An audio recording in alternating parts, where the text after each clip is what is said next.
Cette chronique ressources humaines est une présentation de Pratique, firme de services conseils en gestion des ressources humaines et en santé-sécurité au travail. Vous offrant une gamme complète de services en gestion de ressources humaines, en santé-sécurité, en formation et coaching, ainsi qu'en développement de compétences pour gestionnaires et supérieurs. Chronique ressources humaines de ce vendredi matin avec Caroline Ouellette, ma chroniqueuse, mon amie de chez Pratique. Elle est consultante en ressources humaines, en santé, sécurité au travail et coach d'affaires certifié. Bon vendredi matin, Caroline. Bon vendredi. Tu vas bien? Oh que oui. Oh que oui. Écoute, on va parler de réunions aujourd'hui. Comment rendre les réunions efficaces d'abord, utiles? Je pense que ça va être bien utile, cette chronique. On va prendre des notes. Oui, exactement. Et prendre des notes, c'est souvent quelque chose qu'on oublie en réunion d'ailleurs. On se fie sur les autres ou sur le compte-rendu et malheureusement, le compte-rendu arrive juste la veille de la prochaine réunion. Donc, on a oublié de faire nos petites tâches. Donc, à vos crayons et prenons des notes sur comment rendre utiles et efficaces nos réunions. Donc, quand on se présente en réunion, on a à tout le moins un crayon et du papier. Oh que oui. Okay. Ou une tablette, parce que maintenant, on est vraiment en mode numérique, là. Oui. Mais ça reprend ça. Okay. Ce qu'on veut en réunion, c'est favoriser la prise de décision et la mise en action. Souvent, on jase, on discute, on argumente, on échange, mais à la fin, il n'y a pas de résultat. On termine la rencontre, puis on n'a pas le sentiment d'avoir réussi à obtenir l'objectif qu'on avait au départ. Donc, c'est important de clarifier c'était quoi notre objectif avant de débuter la réunion et s'assurer qu'à la fin, on va avoir ce résultat-là minimalement. Et pour ça, on peut mettre des trucs en place. Comme par exemple, on peut nommer un gardien du temps ou un gardien de l'ordre du jour. Et même sur l'ordre du jour, avant la réunion, on peut écrire à côté de chacun des points. Est-ce que c'est I, une information, C, de la consultation, ou D, une prise de décision que je veux faire avec ce point-là? Et quand ça, c'est clair, ben même si on discute, à la fin, avant le temps limite, on va s'assurer d'avoir soit pris la décision ou d'avoir informé ou consulté les gens de ce qu'on avait besoin de savoir pour ce point-là. Okay. Donc, ça, c'est un des éléments importants là, à prendre en compte quand on veut avoir une réunion efficace. Mais aussi la préparation avant la rencontre. Hein? Souvent, on arrive en rencontre, on veut prendre une décision, mais personne n'a emmené des données ou des graphiques ou de l'information sur ce qu'on a à décider ensemble en équipe.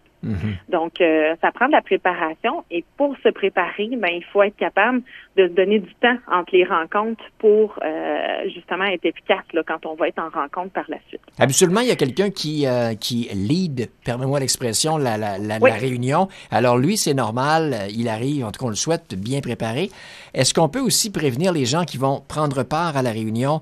Vendredi, on va parler de tel ou tel sujet. Donc justement, si vous avez des questions, des points à amener, préparez-vous, vous autres aussi.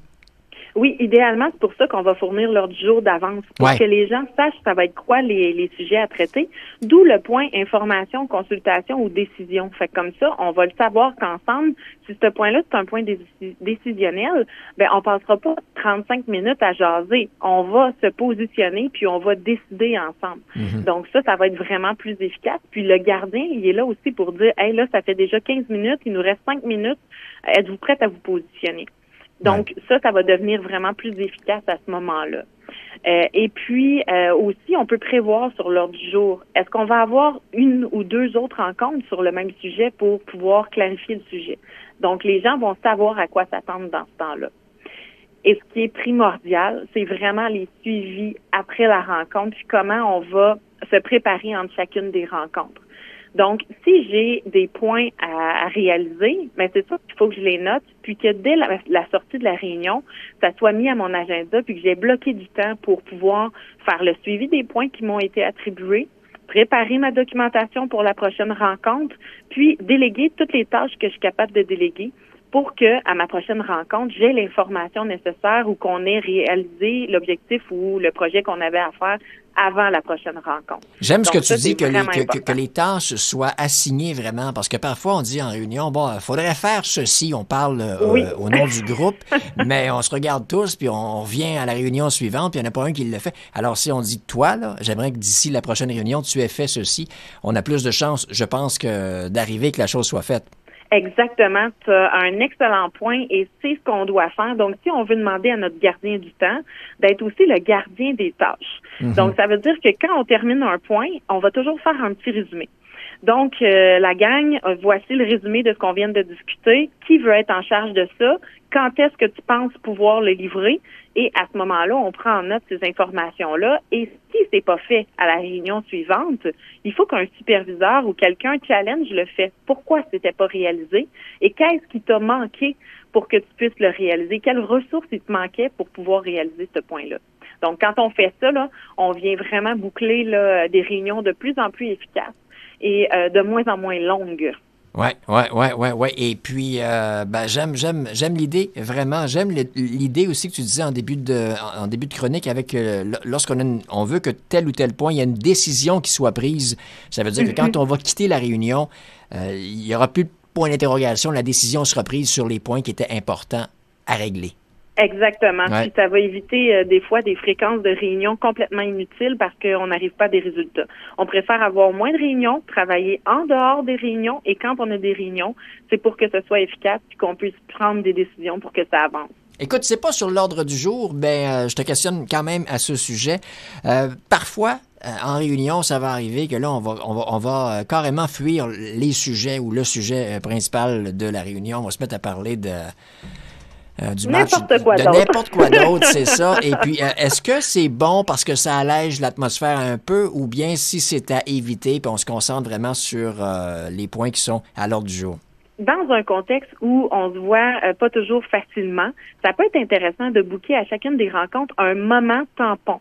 Et ce moment tampon-là, que ce soit 5 ou 10 minutes, pourrait servir à ce genre de discussion-là. Mais le gardien du temps pourrait encore là calculer son temps. Et si ça fait 5 minutes qu'on parle de hockey, il lève le flag puis il dit on reprend le pôle de la rencontre et on recommence la réunion. Gang, notre temps est écoulé. Donc comme ça, on peut se permettre quelques sorties de sujet, mais on rattrape vite le moment pour revenir dans l'essentiel. Caroline, si on veut avoir des trucs pour bien préparer justement ces réunions ou pour tout autre sujet concernant les ressources humaines, on peut vous joindre à quel numéro? Oui, on peut nous joindre au 1-877-977-2847 et ça nous fera plaisir d'accompagner des comités de direction, comités exécutifs à améliorer ou à devenir plus efficaces dans leurs rencontres. Donc, ça sera un plaisir. Merci Caroline, bon week-end! Merci beaucoup. Bon Salut. week-end. Passion, rigueur, authenticité, travail d'équipe, innovation et qualité. Pratique, votre firme RH dans l'Anaudière. Plus d'informations, pratique.ca. Suivez-nous sur Facebook.